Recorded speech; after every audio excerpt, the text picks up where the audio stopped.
This season we received 2 new toys, one for the light class and one for the heavy class. Now on the light class, we got the Gravity Vortex. At first, I thought that this thing was going to be very, very cool. Then when I got to use it, I thought, oh, maybe it's not that good.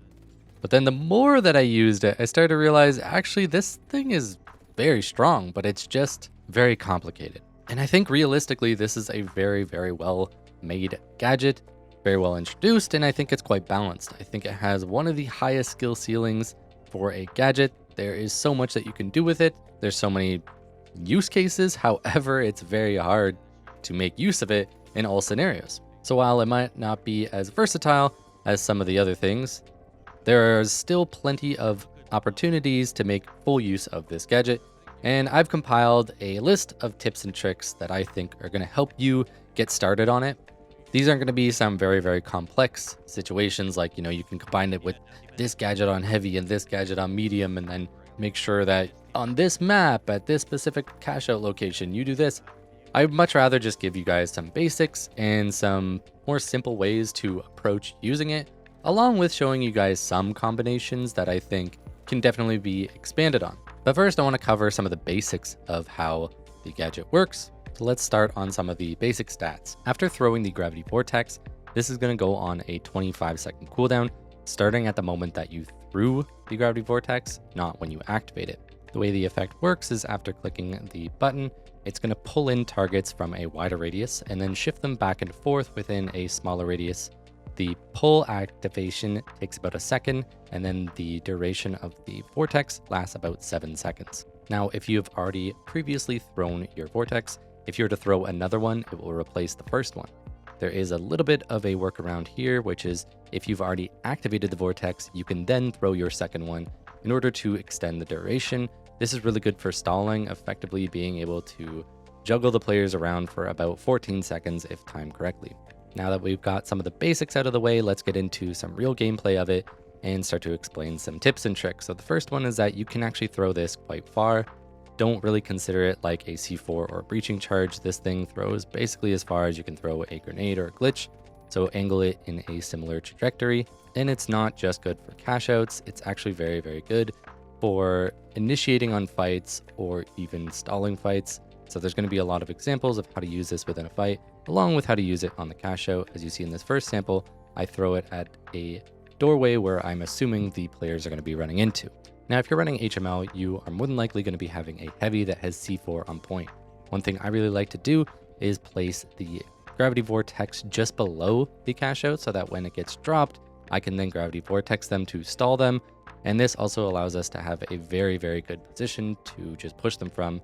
So as you see here, my teammate placed a C4, the enemy shot it, and then I threw a Gravity Vortex, which ended up having more of a stall tactic in this case, where they were unable to push down this hole. As you see, they end up pushing after.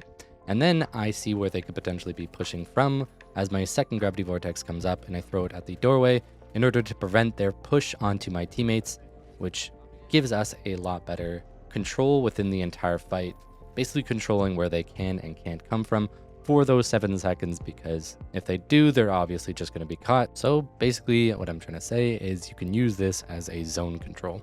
Next, I'm going to be talking about how you can pair this really well with the gateway in order to assist your team. So first of all, I'm placing this off of the point as I want it to be pulled away from where the cash out is. If you place it too close, then you're more than likely just going to leave it in the same spot where they can keep stealing it. Placing it slightly off in that outer pull radius means that it's going to be yoinked away from them, meaning that it's going to be much harder for them to track it. Now I'm putting gateway into the corner of the room, and I'm going to be playing with my teammates, telling them, hey, I have gateway and vortex on it. So I'm going to give them gateway right away as they start to steal. And then I'm going to be popping the Gravity Vortex.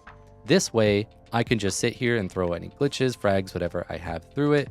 And my teammates can go in and get any of the kills as they're going to be pulled into a very vulnerable position.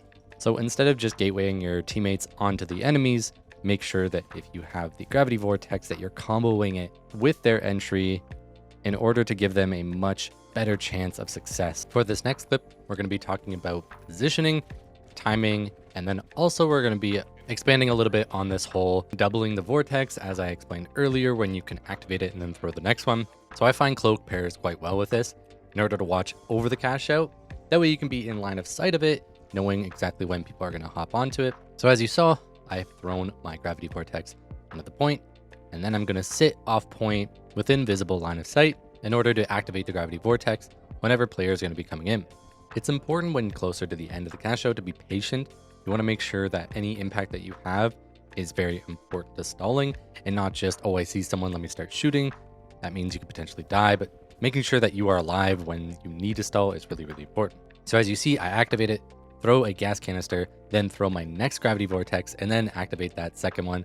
As you can see, he's taking damage to the gas, and I have a good line of sight because I've been effectively utilizing cloak in order to position myself in line of sight. Now this next clip is actually a pretty fun one you can do with suspended structures.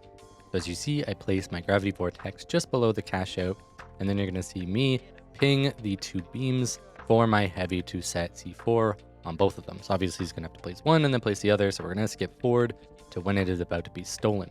So the idea is that right as these drop, you use gravity vortex and you can catch someone in the middle of the air as they're trying to steal, which just makes it very, very easy for you and your team to just get a free kill. Makes it very easy to defend the cash out after getting the first kill. Now we've expanded a lot on cash out uses in defensive, so let's gear back to chasing down targets. And this is going to be a mid-fight where we are trying to prevent any rotations from the enemy. So as you see, the enemies were running in a specific direction. I threw my gravity vortex in anticipation of where they might run to prevent them from going away so that we can take this fight. We can also do the opposite of when enemies might be pushing us, and when we know that they're going to be coming towards us, we can pre-place gravity vortexes and then watch over. Again, cloak combos really well, so we have line of sight. The moment that they walk into this is when you can activate it and get some free damage, making it a lot easier for you and your team to win that upcoming fight. Don't be shy at throwing this in anticipation of where enemies are going to be going, because the cooldown is very, very short. As you see here, the cooldown just finished and it's up again, even though I used it at the beginning of the fight, and the fight is still going on. You can also pick it up again if you really need to, but I feel like a lot of people are just saving it for cash outs when they can really be using it in a lot of different fights. Now for our last clip, I'm going to be talking about how to initiate with this. So in the first vault, this is a really, really good example. A lot of times you're going to run into full teams grouped up together. If you can catch them off guard and just quickly throw this, combo it with your gadgets like a glitch or a frag. You can throw the vortex, then the frag or glitch, and then you go back to your vortex and activate it.